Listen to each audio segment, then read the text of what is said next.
السلام عليكم ورحمة الله وبركاته. مدرسة الفن والهندسة فتحت أبوابها من جديد. الزمالك يفوز على طلائع الجيش في الجولة السابعة من الدوري المصري بنتيجة 4-1. سجل الهدف الأول زيزو من عرضية مخادعة لحارس مرمى طلائع الجيش عماد السيد. انتهى الشوط الأول بتقدم الزمالك. في الشوط الأول ما كانش عنده هجمات خطيرة إلا من الكرات العرضية أو الركنيات أو الفاولات اللي على خط 18. الزمالك في الشوط الثاني بدأ وغير الطريقة.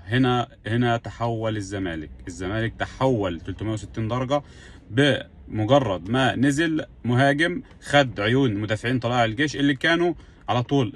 كانت جبهة الزمالك اليمين زيزو ونيمار على طول كان مقفول عليهم باكتر من 3 لعيبه. لما نزل مهاجم خد عيون المدافعين فاتفتحت الجبهه، وزيزو ونيمار اشتغلوا جبهه ناريه. الزمالك بيقدم اداء ولا اروع.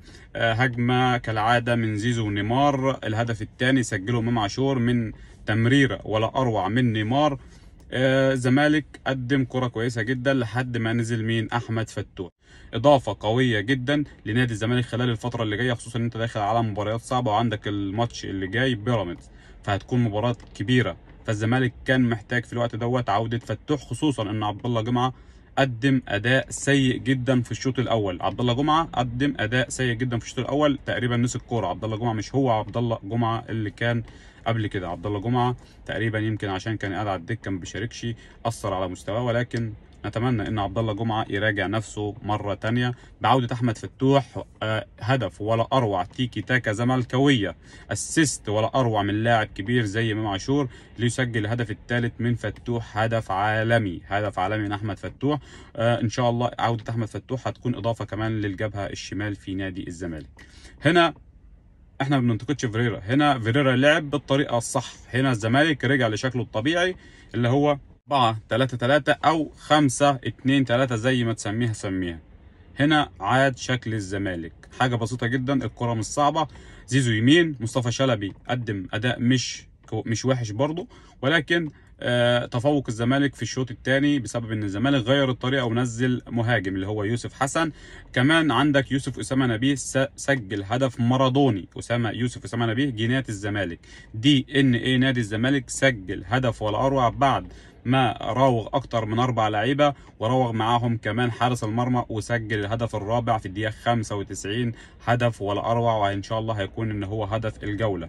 الزمالك قدم كوره كويسه جدا لان فيريرا خلاص لعب بالطريقه الصح اللي الزمالك بيلعب بيها، اللي هي 3-4-3 او 5-2-3، 3-4-3 او 5-2-3.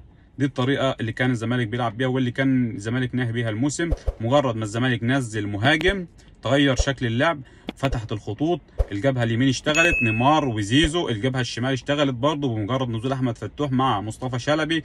هجمه خطيره رغم ان الزمالك كمان ضيع ضربه جزاء واتلغى له هدف، ولكن الزمالك عاد للطريق الصحيح. نتمنى طبعا ان الاداء دوت يفضل خلال الفتره اللي جايه، والتركيز من كل اللاعبين في وسط الملعب، خصوصا كمان ان رؤى مش هيشارك المباراه اللي جايه مباراه بيراميدز لانه خد انذار الثالث، وبالتالي هيغيب عن مواجهه بيراميدز. فان شاء الله الزمالك رجع لسكه الانتصارات، وكانت مباراه كبيره، والزمالك كان محتاج الفوز ده في الوقت دوت، لان الزمالك كان داخل على ماتشات صعبه، خصوصا ان انت عندك بيراميدز مفيش مجال ان انت تخسر، لان الناحيه الثانيه الاهلي بيفوز كل ماتش، ومش ناوي الاهلي مش ناوي يخسر ولا ماتش، يعني ما عندوش مثلا تعادل خساره، لا الاهلي بيفوز ومتصدر الدوري ب5 فوز. الزمالك لازم يلحق نفسه بسرعه عشان الاهلي ما يبعدش عنه. والزمالك الحمد لله النهارده 1000 مليون مبروك لجمهور الزمالك العظيم. الزمالك رجع لسكه الانتصارات وفاز فوز كبير على طلائع الجيش، رغم ان هو فريق رخم دفاعيا وكمان فريق عنده لعيبه كويسه جدا. الزمالك كان ممكن يدخل فيه اكتر من هدف النهارده لولا محمد عواد. طبعا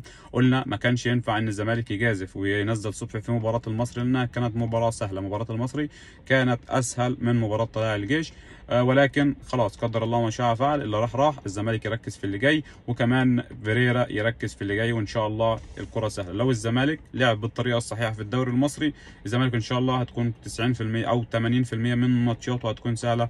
زيزو على اليمين وراه نيمار، الناحيه الثانيه مصطفى شلبي وراه احمد فتوح، عندك ان شاء الله مع عوده كمان سيف الدين الجزيري، خلاص وصل امبارح فهيشارك مع الزمالك، ممكن يدخل قائمه مباراه بيراميدز، فهيكون اضافه طبعا لقائمه الزمالك والنادي الزمالك خلال الماتشات والمباريات اللي جايه.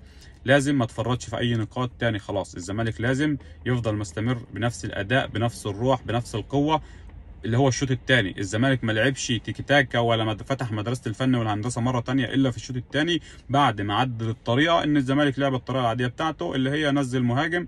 الشوط الاولاني الزمالك بيلعب من اجنحه ومفيش مهاجم فمش عارفين يرفعوا، فالثلاث مدافعين اللي بتوع طلائع الجيش مرتاحين، كل مدافعين طلائع الجيش مرتاحين، فكان زيزو يروح بكوره يلاقي على 3 لعيبه، مصطفى شلبي يروح بكوره يلاقي على 3 لعيبه، ما كانش فيه هجمات خطره غير من الكرات العرضيه اللي كانت بتتلعب او اللي هي الكرات الركنيه او الاخطاء اللي كانت بتلعب من بره ال 18 الفاولات. دي كلها اللي كانت خطره للزمالك في الشوط الاول، ولكن الزمالك ما عملش هجمه حقيقيه خطره في الشوط الاول. ولكن من بدايه الشوط الثاني فيريرا عدل الطريقه بسرعه ونزل يوسف حسن اللي هو مهاجم وادي دجله. هو مهاجم لسه، مش ده اداؤه طبعا، واول مباراه ليه مع نادي الزمالك، اداء كويس جدا، اداء متوسط، ولكن نتمنى منه الافضل خلال الماتشات اللي جايه ويدخل مع فريق نادي الزمالك، خصوصا كمان ان الزمالك كان عنده اكينولا بره على الدكه ولكن هو ما جازفش ونزله لانه لسه راجع من الاصابه. نزل يوسف اسامه نبيه ليسجل هدف والاروع، هدف DNA نادي الزمالك، هدف ابن من ابناء نادي الزمالك يوسف اسامه نبيه، راوغ اكتر من لاعب، حوالي 4 لعيبه، وراوغ كمان حارس المرمى وحطها بشكل جميل جدا. هدف مارادوني، هدف من اهداف اللي اتفرجنا عليها في كاس العالم. نتمنى ان شاء الله من نادي الزمالك ومن فيريرا ومن كل جمهور الزمالك العظيم ان هو يدعم نادي الزمالك خلال الفتره اللي جايه، انها هتكون يعني مباريات صعبه، وكمان التحكيم سيء جدا، رغم ان الزمالك فاز 4 التحكيم سيء جدا في كل المباريات مش في ماتشات الزمالك بس. فاحنا مش عارفين هل ده يعني في تدخلات عنيفه، يعني المفروض تدخل عنيف بس مش للدرجه ان كسر رجلي مثلا، او تدخل عنيف بدون فاول، وفي كام كره غريبه. يعني التحكيم يعني سيء جدا صراحه، برغم ان الزمالك فاز بنتيجه 4-0 في الشوط، سجل 3 اهداف في الشوط الثاني وسجل هدف في الشوط الاول وضيع ضربه جزاء، وزيزو كمان ضيع اكتر من انفراد. نتمنى من زيزو ان هو يركز خلال الفتره اللي جايه، مفيش مشكله نضيع ضربه جزاء ونضيع في ماتشات سهله او ماتشات الزمالك فاز فيها 4، ولكن ان شاء الله من المباراه اللي جايه على زيزو ان هو يركز، لان ممكن الفرصه ديت تيجي في ماتش صعب الزمالك يكون محتاج هدف، فالفرصه دي تيجي لزيزو فالزمالك ما يقدرش يعوضها. ولكن الحمد لله النهارده الزمالك قدم اداء اول اروع. الف مليون مبروك، مبروك لجمهور الزمالك العظيم، وكل الدعم طبعا لنادي الزمالك والفريق نادي الزمالك وللجهاز الفني. احنا ما كناش بنهاجم فيريرا، احنا بننتقد طريقه اللعب اللي هو لعب بيها في الشوط الاول، يعني نفس طريقه اللعب اللي احنا انتقدناها هو لعب بيها في الشوط الاول.